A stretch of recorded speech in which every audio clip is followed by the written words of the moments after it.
일단 팔라듐 인버스를 조금 비중 축소하도록 하겠습니다.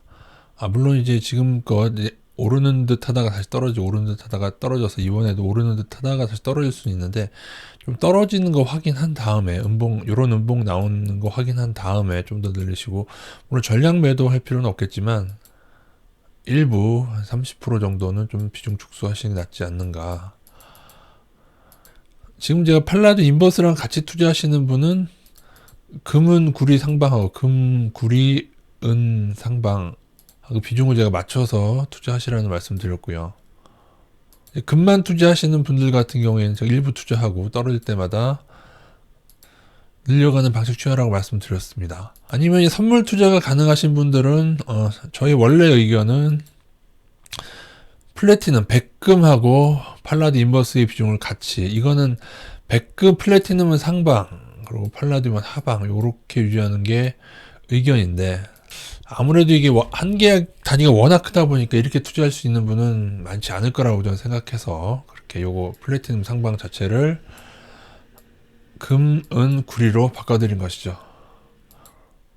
그러나 본인이 만약에 뭐 자산 투자할 수 있는 가능 금액이 10억이 넘게 계시다면은 여전히 플래티넘 백금 상방하고, 백금은 상방입니다. 그리고 팔라듐은 하방하고 같이 같은 비중으로 투자하는 것을 추천드리겠습니다. 일단 그렇게 투자하시는 분들은 자동차 촉매제가 팔라듐에서 플래티넘으로 변경될 수 있다는 믿음이 있으셔야 됩니다. 왜냐하면 그 가격의 차이가 계속 커질 경우에는 휘발유차 촉매도 팔라듐에서 플래티넘으로 바꿀 수가 있거든요. 단 본인은 아니다, 나는 그렇게 생각하지 않는다고 하시는 분들은 그렇게 투자하지 마시고, 그때는 왜냐하면 그런 일이 없다면은 플래티넘 가격의 상승은 조금 제한될 수도 있습니다. 예. 일단 금이 단기적으로는 지금 오늘 이미 시작이 돼가지고요. 상승 신호를 오늘 좀 내고 있네요. 지난 연말까지 31일까지 봤을 때는 신호를 물론 미미하게 내긴 했는데, 만약에 이제 따라 들어가면 오늘 추가로 따라 들어갈 수 있는 구간인데, 만약에 요 신호를 중요시 한다고 하시는 분은 금속 상방을 좀 늘려도 됩니다. 그죠? 조금 올랐으니까요. 근데 반드시 2012년 모델을 염두에 두시면서 들어가셔야 됩니다. 왜냐하면은 월봉을 좀 보여드릴게요. 금이 하락하기 직전에 이때도 금은 증거금을 높인 후에 이렇게 떨어졌고요. 이때도 금은 증거금을 높였습니다. 그리고 떨어지고, 저는 혹자는 금은 증거금을 높여서 떨어진 거라고 하지만, 제 생각에는 금은 이미 하락할 것을 알고 변동성이 커질 것을 알고 그렇기 때문에 금은 증거금을 늘렸을 가능성도 배제할 수 없습니다. 여러분 반드시 보실 게, 지금 월봉이라서 좀 자세하게 나오진 않지만은 이때도 떨어지다가 반등을 합니다. 딱 요 모습, 그죠? 지금 보시면 요때처럼 지금 요 모습이 딱 나온 거죠.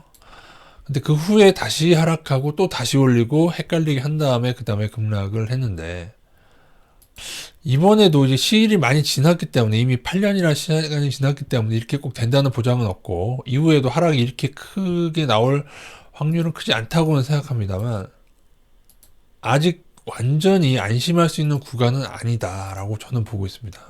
이때처럼 이렇게 올랐다가 다시 하락하고 그 다음에 다시 올리다가 또 같은 패턴으로 간다면 이렇게 떨어지는 겁니다. 그죠? 이렇게 해야지 똑같이 되는 거죠.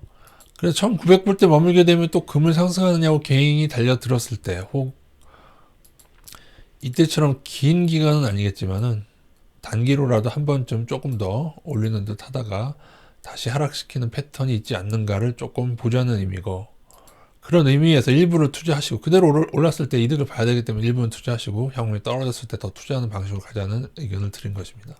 아니면 본인이 일봉상으로 잘 대응할 수 있다고 하면 요걸 보시고 투자 비중을 늘리신 후에 요걸 손절로 잡으십시오. 이후에 다시 이것이 깨져 내려오게 되면은 반드시 확실하게 손절을 하는 것으로, 요거를 기점으로 늘렸다 줄였다 하실 수 있는 분은 하십시오. 제가 매번 봐드릴 수는 없을 것 같습니다. 본인이 하실 수 있는 분은 그렇게 대응하시면 그것도 하나의 방법이죠.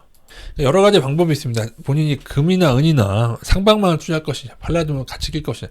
팔라듐을 같이 꼈을 때는 조금 금 투자 비중을 조금은 더 늘려서 투자할 수도 있는 것이죠.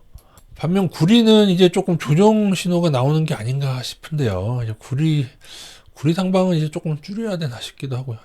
어떻게 보면 이제 금은 구를 같이 하시는 분은 그래도 금이 조금 상방 신호 나니까는 구리를 좀 줄이고 금하고 은을 늘리는 방향으로 이렇게 하면서 팔라디 인버스는 좀 또 줄이라고 말씀드렸죠. 그런 식으로 조금 대응하셔도 되지 않겠나 싶습니다. 근데 이 비중이 너무 차이가 나면 안 되고요.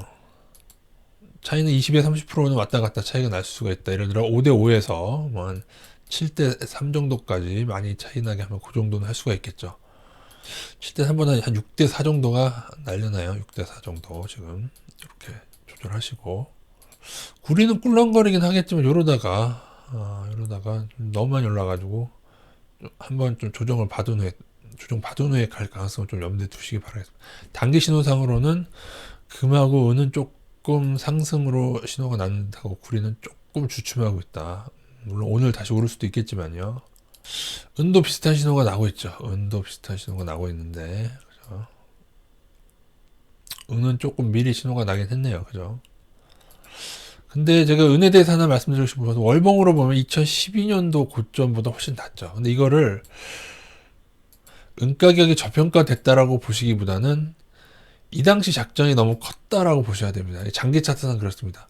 이때의 은의 상승은 금보다 훨씬 컸다. 물론 향후에도 또 작전이 들어오면 은 가격이 훨씬 더 크게 오를 수 있을지 모르는데, 근데 제가 볼 때는 이때는 그냥 작전으로서 요걸 그냥 띄어내는 게 낫지 않나. 장기적으로는 그렇습니다.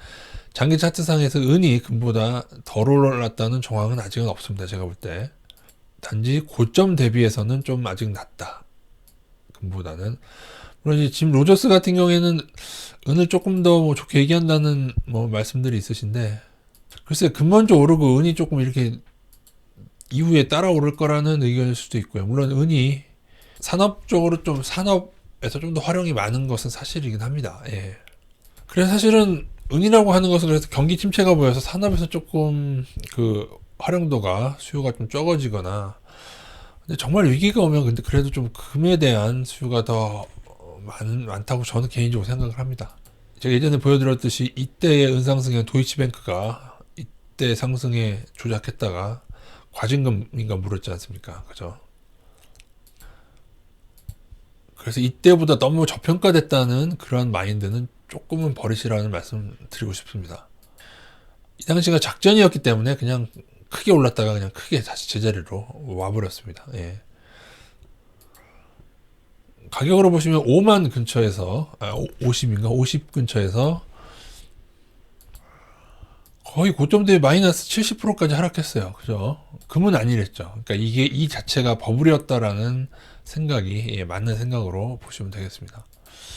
어렵습니다. 금이 여기서 그때와는 다르게 2012년과는 다르게 쭉쭉 올라서 그대로 돌파를 할지, 아니면은 좀 더 오르더라도 좀 더 반등을 하더라도 반등이 나온 다음에 또 기대감을 심어준 다음에 2점을 반다 한 다음에 다시 꼬라박아서 한 번 더 죽인 후에 그 후에 대세 상승을 하게 될지, 그거 좀 지켜봐야 될 것 같습니다.